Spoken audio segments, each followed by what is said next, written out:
The Trump administration policy of separating families at the border. It has rightfully outraged pretty much every decent human being and Ted Cruz.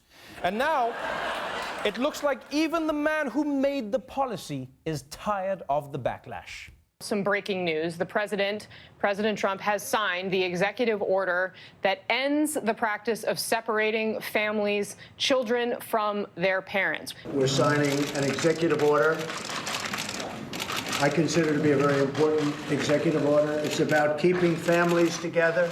Hooray! Our hero. You know, Trump right now is like if Superman threw a meteor at the Earth and then stopped it himself. Everyone would be like, thanks, I guess? Yeah, so on its face, it seems like President Trump has decided to back down, which, to be honest, isn't totally surprising. Because every day, the family separation stories have gotten worse and worse. The outrage has grown. First, we found out that the kids were being snatched from their parents at the border. Then we learned they were being kept in cages. And yesterday, we were reminded, oh yeah, they have toddlers too. The Trump administration is sending babies separated from their parents to at least 3 facilities in South Texas known as tender age shelters. I'm standing outside of Casa El Presidente. It is one of the 3 tender age shelters that the Associated Press reported on. Inside there are children, as they define tender age, 10 years and younger. Sweet Lord, tender age shelter. It's a hell of a fancy way to pronounce baby jail. That's a real euphemism. It's like calling a cross burning a meatless barbecue. And so, yesterday, people found out that the federal government was snatching children as young as 8 months from their parents. And people were rightfully outraged, not just at Trump, but also at his Homeland Security Secretary and Cinderella stepsister, Kirstjen Nielsen. Shame! Shame! Shame! The face of the Trump administration's controversial family separation policy, Homeland Security Secretary Kirstjen Nielsen blasted by protesters overnight while trying to eat dinner at a Mexican restaurant in the nation's capital. Homeland Security Secretary Kirstjen Nielsen is in a Mexican restaurant of all places. The goal. Shame on you! Shame! Nielsen tried to ignore the shouting before finally leaving. You know, this is the one time someone actually wanted a mariachi band to come to their table. She was like, guys, can you get over here? Play that song. Play it louder. Ba-ba-da-ba-da-ba-da-ba-ba. Ba-ba-da-ba-da-ba-da-ba. And look, I get why it's not a good look to torment Latino kids and then go and get your Taco Tuesday on, but let's be honest, there's no place that she could have gone to eat without looking bad. I mean, when you're locking kids up in cages, forget about eating at Golden Corral, right? Carl's Jr. just makes us wonder when he'll be reunited with Carl Sr. And you might think, all right, fine, Hooters, you can go to Hooters, but can you, really, Kirsten, after you've ripped these babies from their mother's breasts? I don't think so. I don't think so. I'm just saying, if you're in charge of an evil family-destroying policy, maybe just pop in a lean cuisine for the night. That's what you should do. Stay in. People have been outraged all week about this story. And it didn't help when Trump's friend and part-time advisor Corey Lewandowski headed south of the decency border. Former Trump campaign manager Corey Lewandowski on defense right now after appearing to mock reports of an undocumented 10-year-old girl with Down syndrome being separated from her mother. I read today about a 10-year-old girl with Down syndrome who was taken from her mother and put in a cage. I read about did you say want to a 10-year-old with Down syndrome being taken from her mother? What I said is you can pick anything you want, but the bottom line is very clear. How dare you?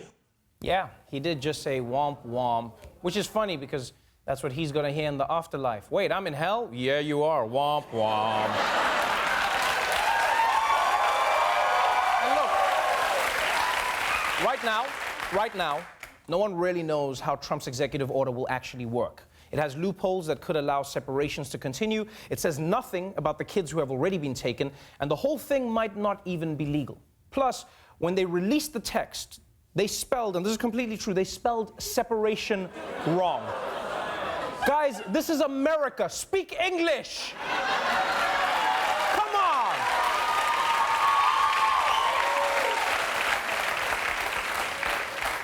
But I mean, at least there's some hope. There's some reason for people to be hopeful.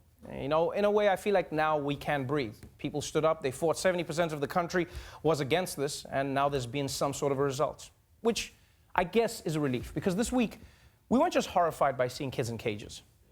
I know I wasn't the only one who was horrified with the fact that people were trying to defend this practice.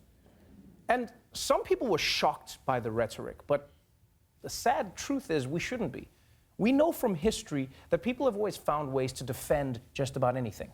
For instance, last week's big story was when Attorney General Jeff Sessions quoted a Bible passage to justify the family separation policy, which is a crazy thing to say, but it's not original. Most folk who defended slavery were justifying it on the grounds of Christianity. From the 1830s onward, Southern politicians began to construct an argument that slavery truly was ordained by God. Yeah, that's what they used to say. Slavery was ordained by God. Make it sound like God was like, look, I don't want black people to suffer, but I got to get blues music somehow, so you guys got to take one for the team. And in the last few days, people were also shocked to hear Trump and his supporters fear-mongering that a lot of these adorable little kids would one day become hardened MS-13 hombres. You know, they'd be like, they come in as kids now, but it's only a matter of time before they join a gang. They always say it as if, like, joining a gang is just part of Latino puberty. You know, be like, Mom, my voice just cracked. And it's like, well, now it's time to deal crack, yeah. But again, this is nothing new. They're just dusting off xenophobia from way back in the 1930s, when Jewish children needed to come to America to escape Nazi Germany. In 1939, a bill proposed special sanctuary for 20,000 children outside the quota. The Wagner-Rogers bill would become a litmus test for how Americans really felt about Jews. A cousin of the president, Laura Delano Roosevelt, commented, 20,000 charming children would all too soon grow into 20,000 ugly adults. Now, there's a life hack for you. If you're gonna say something atrocious, pose with as many puppies as possible. Yeah, that's what Paula Deen should have done. She would have been fine. Yeah, would have been fine. Until she deep-fried one of them and ate them, but before that, fine. And then, of course, you've got the argument that was parroted by the Secretary of Guacamole herself. The argument defending the conditions that these kids have been living in, like this. Children in DHS and HHS custody are being well taken care of. We have high standards, we give them meals, we give them education, we give them medical care, there's videos, there's TVs. Wow, meals, education, what's anyone even complaining about? Except, you see, again, this is the same type of excuse that they used in the 40s to defend America's Japanese internment camps. The Army provided housing, plenty of healthful, nourishing food for all. Special emphasis was put on the health and care of these American children of Japanese descent. Here they would build schools, educate their children, reclaim the desert. They are not prisoners, they are not internees. They are merely dislocated people. Oh, yes, they're merely dislocated people. Yes. Who dislocated them again? That doesn't matter, not important. So look, today's situation isn't the same, but the excuses sure sound familiar. In fact, they're as old as America itself, which unfortunately makes them too old to be locked up in a tender age shelter.